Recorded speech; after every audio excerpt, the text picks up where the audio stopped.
Double Masters is the latest Master set, and the spoilers should begin any day now. But I wanted to go over a list of cards that I want to see in Double Masters, but not only do I want to see them, I actually believe that they are going to be included. I think Wizards of the Coast is going to throw everything but the kitchen finks at this set, because I actually believe this very well could be, the last Masters set they ever print. And with that being said, let's go to my first choice. Jace the Mind Sculptor. This card is $100 and it always stays around the $100 mark. It's a staple, it's used in so many decks in Commander, Modern, and it's just a great casual Planeswalker as well. Some people believe that it's actually the best Planeswalker that Wizards of the Coast ever printed.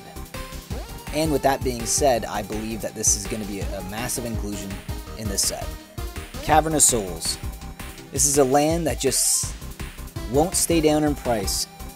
Right now it's hovering around $60, and I can see this being reprinted not only because it's heavily used, but because of its price point, and it's a utility land, and since they're not reprinting the fetch lands, they're probably going to print a lot of other lands to facilitate the need that the players have.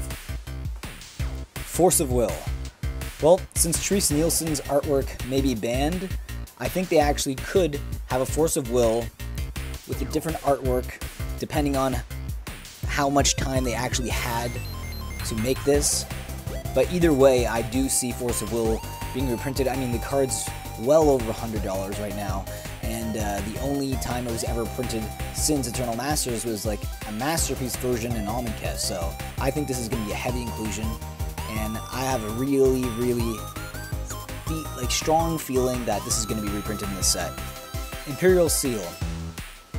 Wizards of the Coast is not shy now of printing a lot of cards on Portal, since we saw Imperial Recruiter before. I just have a feeling that Imperial Seal is the next one on the list. Everyone thought it was going to be actually included in Masters 25. There's heavy talk that it was going to get reprinted after that as well. I just can't see a better time to print it. It's basically either this or Secret Lair. They're never going to reprint this card in Standard, let's face it. So this is probably the only place you'll be able to see this card, if it is going to be reprinted, which I have a feeling it's going to be. Rings of Brighthearth. This card just keeps spiking in value recently. It's one of the most expensive cards in Lorin. I think it might actually be the most expensive card right now in Lorin. It's a great artifact card, heavily used in Commander, and because it's such a heavily used card in Commander, and Commander being the format Wizards of the Coast seems to be most focused on, I can see this card being reprinted. Maybe I'm wrong, but we'll see later on. Food Chain. Now, Food Chain is one of the most expensive non-reserve list cards, and because of that, it needs to be reprinted so that the price point gets down to a more normal average. It's a great enchantment, used in Commander, again, like all these cards are. And not only do they need to reprint it to keep the price down, I actually think that it's a much needed inclusion, especially because people are out there creating as many Commander decks as they can, pushing prices up, and the only way to keep the prices down is print some more of these, and I think that's exactly what Wizards is going to be doing. Cabal Coffers. This card has been spiking off the charts lately. It's an uncommon in Torment. Only an uncommon. But this card is almost $80 right now. I believe it's gonna be reprinted, but not as a common. I think it's gonna be reprinted as a rare, which I believe it should be.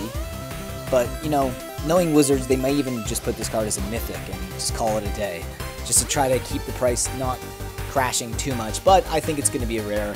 And I think when it gets reprinted and there's max box openings, I think this card will probably go around to a $20, $30 mark after a few months. But I do see this card being reprinted. It's just such a powerful card in Commander. It's great for Devotion decks too. And it's definitely on their list of cards to reprint. Anyways, what did you guys think? Do you believe that these cards are being reprinted? Do you think I'm way off the mark? Or do you see all of these cards, or a few? Let me know in the comments, and I'd like to read them, reply, and I'll see you in the next video.